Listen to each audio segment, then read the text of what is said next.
Me buscaréis y no me encontraréis. A donde yo esté, vosotros no podéis venir. ¿Y por qué? Porque donde está Jesús está el Espíritu Santo. Quien no busca la verdad no quiere recibir ese Espíritu. Y quien busca a Jesús desde su propia verdad y no desde la única verdad de Dios, le busca y no le encuentra. Y donde está Él no se puede llegar entonces. Pero todo esto de lo que nuestro Señor está advirtiendo a aquellos sabelotodos que quieren apresarle y están pensando, como al fin lo hicieron, en enviar guardias para detenerle, todo esto se encuentra de repente con el choque, con la contradicción del otro cuadro que de manera inmediata nos presenta Juan en este arco tan breve de versículos, solo 8. Y en la última parte parece que Jesús se contradice. Ha dicho que le buscarán y no le encontrarán, que a donde está Él no pueden venir los que tiene delante, y ahora de repente,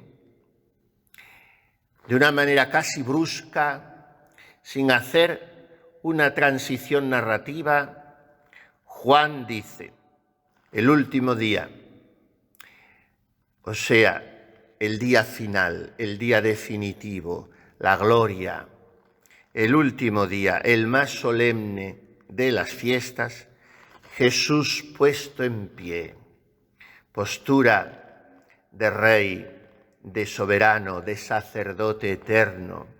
¿Qué sería ver en medio del templo aquel, hoy diríamos un muchacho, entonces un hombre ya estaba cuajado a los 18 o 20 años y más a los 30, era un señor, el Kyrios.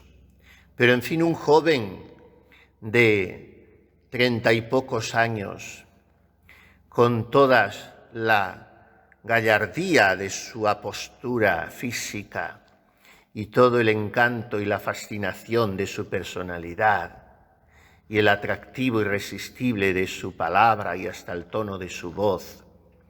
¿Y qué sería verle allí en el templo? Gritando, dice Juan, gritando. O sea, a unos y a otros, para que todos le escuchasen, para que nadie pudiese sentirse dispensado o excluido de esa invitación, sino gritando. Me lo figuro abriendo los brazos, como digo, en gesto sacerdotal, de crucificado y de monarca absoluto de los siglos. Y gritando, puesto en pie, dijo, si alguno tiene sed, que venga a mí. O sea, que acaba de decir que no se le puede encontrar, que donde yo está, esos que tienen enfrente no pueden venir. ¿Por qué? Porque no tienen sed, no quieren conocer al Espíritu Santo. Pero el que tenga sed, ese sí puede encontrar a Jesús, que nos dice desde la cruz, Sicio, tengo sed de tu sed. Y que nos dice como a la samaritana, dame de beber con tu sed para saciar la mía. Entonces, si alguno tiene sed, que venga a mí y beberá el que cree en mí, como dice la Escritura. 2 puntos. De su seno correrán ríos de agua viva. ¿Del seno de quién? Y aquí divergen, debatiendo un poco entre sus diversas interpretaciones, los escrituristas. ¿Del seno de quién? ¿De quien tiene sed y va a beber de él? Porque Si del seno de ese corren ríos de agua viva, no tendrá tanta sed. O del seno del que grita, como quiere interpretar, por ejemplo, modernamente, en una exégesis muy atendible, el padre jesuita Ignacio de la Poterie. Parece que es esta segunda versión la adecuada. Como dice la Escritura, de su seno, o sea, del seno del Mesías, o sea, Jesús está diciendo, de mi corazón brotarán torrentes de agua viva para el que teniendo sed venga a mí y beba. Es el cumplimiento de la profecía. Aurietis aquas in gaudio de fontibus salvatoris. Sacaréis aguas con gozo de las fuentes del Salvador. Esto lo decía, termina Juan, refiriéndose al Espíritu que iban a recibir los que creyeran en él, porque aún Jesús no había sido glorificado y por tanto todavía no había Espíritu. En un Ángelus del 10 de agosto de 1986, glosó un poco este pasaje evangélico Juan Pablo II. En la colección de Ángelus que dedicó a explicar cada una de las 33 invocaciones de las letanías del Sagrado Corazón. Y en aquella ocasión habló de Cor Jesu fons vitae et santitatis, corazón de Jesús, fuente de vida y de santidad. Y dijo el Papa, ateniéndose a esta segunda interpretación de la Escritura a que hemos aludido, de su seno correrán ríos de agua viva, no del seno del que beba, sino del seno de Jesús. Decía Juan Pablo II, todos deseamos acercarnos a esta fuente de agua viva, todos deseamos beber del corazón divino, que es fuente de vida y de santidad. En él nos ha sido dado el Espíritu Santo, que se da constantemente a todos aquellos que con adoración y amor se acercan a Cristo, a su corazón. Y añade una observación muy filosófica, muy lógica, muy interesante. Acercarse a la fuente quiere decir alcanzar el principio. Cuando decimos que un escritor ha compuesto su libro yendo a las fuentes, queremos decir a los documentos originales, al nacimiento de la cuestión. Pues bien, acercarse a la fuente significa, dice Juan Pablo II, alcanzar el principio. Y añade, no hay en el mundo creado otro lugar del cual pueda brotar la santidad para la vida humana fuera de este corazón que ha amado tanto. Ríos de agua viva han manado por él de tantos corazones y manan todavía. De ello dan testimonio los santos de todos los tiempos. Esto Juan Pablo II. Después, el 11 de junio del año 2010, el día de la clausura del año sacerdotal, tuvo una preciosa homilía Benedicto XVI. Explicó las lecturas del día, particularmente hizo una exégesis deliciosa, pero no nos podemos detener en ella, del Salmo 22, el Señor es mi pastor, nada me falta. Y después predicó sobre el Evangelio y empezó así. San Juan concluye el relato de la crucifixión de Jesús.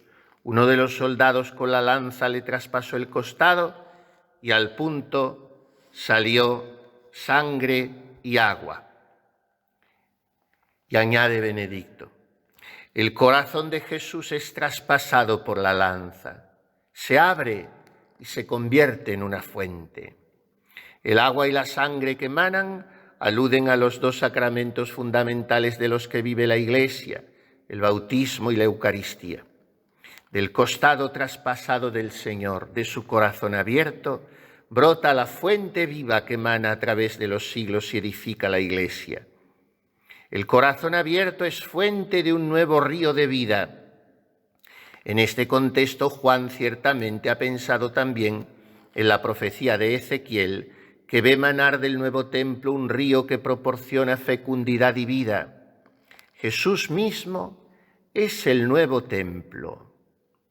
Y su corazón abierto es la fuente de la que brota un río de vida nueva que se nos comunica en el bautismo y la Eucaristía. Esta interpretación nos ilumina la narración joánica. Jesús puesto en pie en el templo, en el día más solemne de todos. O sea, yo soy el templo, yo soy el día, yo soy la fiesta, yo soy la fuente. Y añadía al Papa que aquella solemnidad del Sagrado Corazón de Jesús, de aquel día, preveía otro canto, dice él. Bueno, se refiere a la antífona de comunión. Afín a esta, extraída del Evangelio de Juan. O sea, la misa del Sagrado Corazón de Jesús tiene dos posibles antífonas de comunión. Ojalá cantásemos las misas con los propios gregorianos de la misa. Hemos perdido tanto en estos últimos años en la Iglesia, tanta excelencia, tanta belleza, tanta finura, tanta categoría, tanta exquisitez. Y hemos llenado las iglesias y los coros monásticos de musiquillas baratas y ratoneras, sin valor ninguno, y que no excitan la devoción. Habría que recuperar el gregoriano. Es difícil, todo es perder un poco el miedo, primero al latín y después practicar mucho los melismas que tiene esa música que trasciende todo porque no tiene compases ni medidas y eleva el espíritu. Pues las misas cantadas en gregoriano son totalmente otra cosa. La del Corazón de Jesús es particularmente difícil porque es una misa moderna, como lo es la fiesta del Corazón de Jesús. Y lo mismo que la misa de Cristo Rey, pues eran vehículo de particular lucimiento para los gregorianistas que componían ya modernamente, naturalmente siguiendo la tradición antigua del gregoriano, piezas un poquito más complicadas, como para decir, aquí estamos nosotros, que aunque sea en el siglo XIX o incluso en el XX, sabemos todavía componer misas gregorianas. Bueno, pues la del Corazón de Jesús es más difícil y bellísima. Y tiene dos antífonas en el Novus Ordo al menos a escoger en la comunión. Una, la que hemos comentado, las dos de Juan. La primera, uno de los soldados con la lanza le traspasó el costado y al punto salió sangre y agua. La segunda, el versículo que nos ocupa. El que tenga sed que venga a mí, el que cree en mí que beba, como dice la Escritura, de sus entrañas manarán torrentes de agua viva. El Papa Benedicto XVI lo interpreta así. En la fe bebemos, por así decir, del agua viva de la palabra de Dios. Así, el creyente se convierte él mismo en una fuente que da agua viva a la tierra reseca de la historia. Lo vemos en los santos, lo vemos en María, que como gran mujer de fe y amor, se ha convertido a lo largo de los siglos en fuente de fe, de amor y de vida.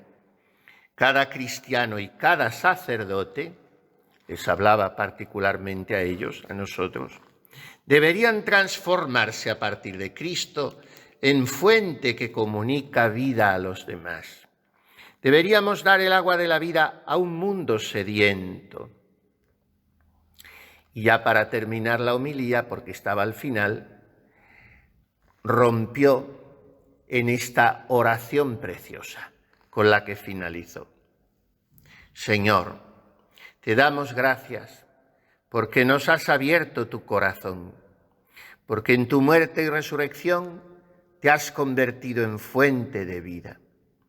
Haz que seamos personas vivas, vivas por tu fuente, y danos ser también nosotros fuente, de manera que podamos dar agua viva a nuestro tiempo.